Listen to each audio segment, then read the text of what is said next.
How to open a new Excel workbook.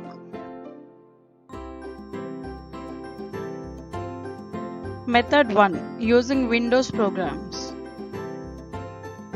Click on the Windows button on your computer to open installed programs.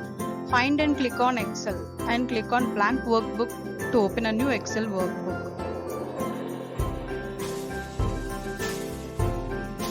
Method 2. Using mouse, right click on the desktop. Simply go to the desktop and right click on the mouse to open the menu. Click on New and then Microsoft Excel worksheet to open a new Excel file. Method 3. Using search bar. Go to search bar beside the Windows button and start typing Excel.